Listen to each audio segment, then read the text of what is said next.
నికృష్టుడు పెంట పురుగు మగాడవైతే రా అని కేటీఆర్ బూతు పురాణం అందుకొండిన్న పాపం ఆయనకు నేను ఎన్నడో చెప్పిన ఆయనకు మైండ్ దొబ్బింది ముఖ్యమంత్రి అయిదాం అనుకున్నాడు ఆ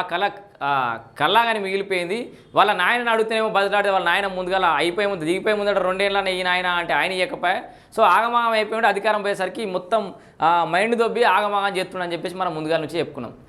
తెలంగాణ ప్రజలను తిట్టుడు అలవాటు చేసుకోరు వీళ్ళు మోసపోతారు వీళ్ళు తాగుడుకు బానిసలయ్యారు వీళ్ళు అమ్ముడు వేయరు డబ్బులకు ఓట్లేస్తారు సోయి లేకుండా ఓట్లేస్తారు తెలంగాణ ప్రజలని కేటీ రామారావు చెప్పిండు కింద కామెంట్లు పెట్టోడు ఎవడన్నా ఉంటే మీకు ఆ వీడియో కావాలంటే పంపిస్తా కేటీఆర్ చాలా సందర్భాలు అన్నాడు తెలంగాణ ప్రజలు సోయి తప్పి ఓట్లేసారు వాళ్ళకి ఆలోచన చేసుకుంటూ ఓట్లేసారు ఆంధ్రోళ్ళు బాగా సోయితోటి ఓట్లేస్తారని సో ఇట్లా మగాడవైతే రా అని చెప్పి సవాల్ ఇస్తుండు కేటీఆర్ ఇట్లా మరి మీసాలు దింపి ఆ డైలాగ్ వేయాలని చెప్పేసి కోరుతున్నా నేను ఎందుకంటే మరి మగాడెవరో తెలవాలి కదా మీసాలు దింపి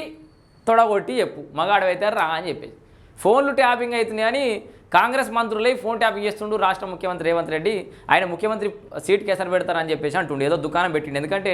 వాళ్ళ ఫ్యామిలీ చిన్న భిన్నం అయిపోయింది సో వాళ్ళ చెల్లె ఫోన్ ట్యాపింగ్ చేసిండు వాళ్ళ భార్య ఫోన్ ట్యాపింగ్ చేసిన ఆరోపణలు ఉన్నాయి వాళ్ళ బావ ఫోన్లు ట్యాపింగ్ చేసిరు వాళ్ళ బావకు సంబంధించిన వ్యక్తుల ఫోన్లు ట్యాపింగ్ చేసిరు వాళ్ళ బావ ఇంకొకరి ఫోన్లు ట్యాపింగ్ చేసిండు అది వేరే విషయం అట్లా ఒకరు తెలకుంటే ఒకరు ఇప్పుడు ఒక అక్రమ సంబంధం ఉన్న మొగడు భార్య కూడా అక్రమ సంబంధం పెట్టుకునేదేమని అనుమానం పెట్టుకుంటారు సేమ్ వాళ్ళ ఫ్యామిలీలో గదే అయిపోయింది ఒకరి ఫోన్లో ఒకరు ట్యాపింగ్ చేసుకోరు అవతల చేయడంతో పాటు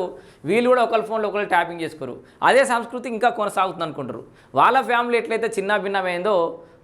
అది అనుమానాలతోటి విడిపోయిందో ముక్కలు అయిపోయిందో కాంగ్రెస్ పార్టీ కూడా అట్లా వేయాలని వీళ్ళ ప్రయత్నం చేస్తారు వాస్తవానికి కాంగ్రెస్లో ఒక క్లారిటీకి వచ్చేసారు ఈ 5 ఏళ్ల వరకు అయితే సో రేవంత్ రెడ్డి చెప్తున్నట్టుగా 10 ఏళ్ల విషయం తర్వాత విషయం కానీ ఈ 5 ఏళ్ల వరకు అయితే ముఖ్యమంత్రిగా రేవంత్ రెడ్డే కొనసాగుతాడు దాంట్లో ఎలాంటి డౌట్ లేదని నువ్వు చెప్తున్న ఉత్తమ్ కుమార్ రెడ్డి కానీ బట్టి విక్రమార్క కానీ అందరూ కూడా డిసైడ్ అయిపోయి తెలంగాణ ప్రజలు కూడా క్లారిటీకి వచ్చేసారు ఈ 5 ఏళ్ళు అయితే ఆయననే అని తర్వాత విషయం తర్వాత ప్రజల తీర్పు పెట్టుంటుంది ముందుగాల కేటీఆర్ చెప్తున్న ఆ బూతులు ఆ భాష బంద్ చేసుకో అనవసరంగా ఉన్న వీలు ఓట్టుకోకు గా సిరిసిల్లకు